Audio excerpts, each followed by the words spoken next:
جیسے موت آپ کا پیچھا کر رہی ہوتی ہے، رزق حلال بھی اسی طرح ہی آپ کا پیچھا کر رہا ہوتا ہے۔ نبی فرماتے ہیں کہ تم ایسا کرو کہ اپنی اجرت کو کم کر دو۔ آپ کو انڈرسٹینڈ کر رہے ہیں کہ پہلے تم کسی اور کا حق لے کر آتے تھے، ابھی تم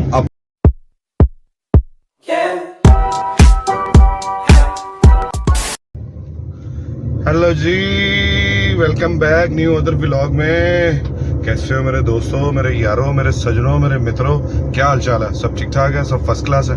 آپ کا بھائی نکل پڑا ہے کام پہ، ریڈی شیڈی ہو کے، پوری خوشبوئیں لگا کے، شرٹ نہیں پہن کے۔ اور یار آج میں نے آپ کو کہنا تھا کہ بھائی لوگ آ جاؤ اور 20% ڈسکاؤنٹ لے جاؤ، ٹھیک ہے؟ تو یار آج بات میں کر رہا تھا، جب گھر سے نکلا ہوں میں تو میں نے کہا میں رزق حلال کی تلاش میں نکل رہا ہوں، تو وہاں سے مجھے بڑی خوبصورت ایک بات میرے ذہن میں آئی۔ میں نے سوچا کہ آپ کے ساتھ کیوں نہ ڈسکس کی جائے۔ رزق حلال بیسکلی جو ہوتا ہے وہ ایسے ہوتا ہے کہ جیسے موت آپ کا پیچھا کر رہی ہوتی ہے، رزق حلال بھی اسی طرح ہی آپ کا پیچھا کر رہا ہوتا ہے۔ تو یہ تو انڈرسٹوڈ سی بات ہے کیونکہ میرے نبی کا فرمان ہے۔ تو رزق حلال ایسے ہے کہ ایک شخص نبی کے پاس آیا، ان سے کہتا ہے کہ یا رسول اللہ، میرے یہ معاملات ہیں، میں اتنا کماتا ہوں تو میں پورا نہیں کر پاتا، میری پوری نہیں پڑ پاتی۔ نبی فرماتے ہیں کہ تم ایسا کرو کہ اپنی اجرت کو کم کر دو۔ وہ کہتا ہے پہلے ہی نہیں میری پوری پڑتی تو میں کم کہاں سے کر دوں؟ نبی نے کہا کہ تم میرے کہنے پہ کر کے تو دیکھو۔ تو اس نے ایسا ہی کیا۔ جب اس نے ایسا کیا تو اس کی پھر نہ پوری پڑی، تو وہ پھر جاتا ہے یا رسول اللہ، میری تو ابھی پھر جو ہے میری پوری نہیں پڑ رہی، وہ اس میں سے بھی میں نے اپنی اجرت کم کر دی ہے۔ تو میں نبی فرماتے ہیں کہ آپ ایسا کرو کہ آپ اپنی اجرت کو اور کم کر دو۔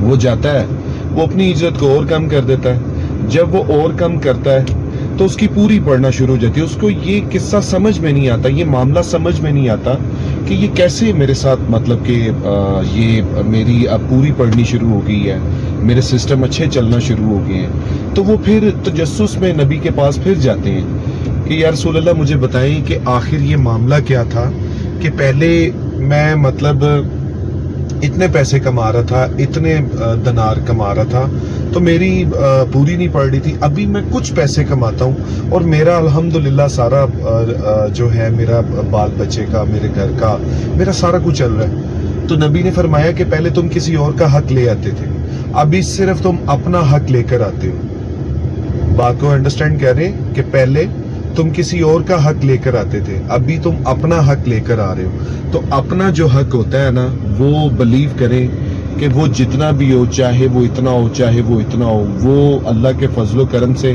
وہ پورا ہی رہتا ہے۔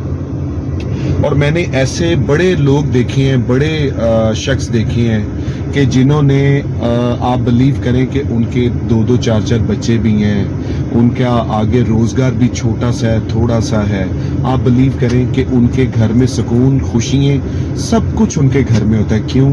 کہ وہ اپنا رزق حلال لے کر آ رہے ہوتے ہیں، اپنے پیسے لے کر آ رہے ہوتے ہیں، اپنے حصے کے پیسے لے کر آ رہے ہوتے ہیں۔ تو ہم سب کو بھی یہی کرنا ہے کہ ہمیں صرف اپنا حصہ لے کر آنا ہے۔ جب ہم کسی کا حصہ لے کر آئیں گے تو بلیو کریں گے کبھی بھی پوری نہیں پڑ سکے گی ہماری۔ میرا آج کا یہ پیغام تھا چھوٹا سا، ویسے ہی میرا من کیا کہ اپنی آڈینس کے ساتھ یہ میں بات ڈسکس کروں، شیئر کروں۔ آئی نو کہ آپ بھی سارے مطلب کہ رزق حلال ہی کما رہے ہوں گے، آپ بھی مطلب کہ اپنے جو ہے اپنے معاملات کو بہترین سے بہتر کرتے ہوں گے، لیکن صرف یہ آپ کو بتانے کا مقصد یہ تھا کہ آج کل ہم مطلب کہ روتے ہیں کہ یار آج کل ہمارے ساتھ یہ ہو رہا ہے، آج کل ہمارے ساتھ یہ ہو رہا ہے، آج کل ہمارے ساتھ یہ ہو رہا ہے۔ تو یہ ہمارے حکمران دیکھ لینا کہ لوگوں کا مال اپنے گھروں میں، اپنے محلوں میں لے جاتے ہیں، ہمارا بھی بیڑا گرک کرتے ہیں، اپنا بھی بیڑا گرک کیا ہوا ہے۔ آج کے لیے میرا یہی پیغام تھا آپ سب کے لیے۔ Thank you very much.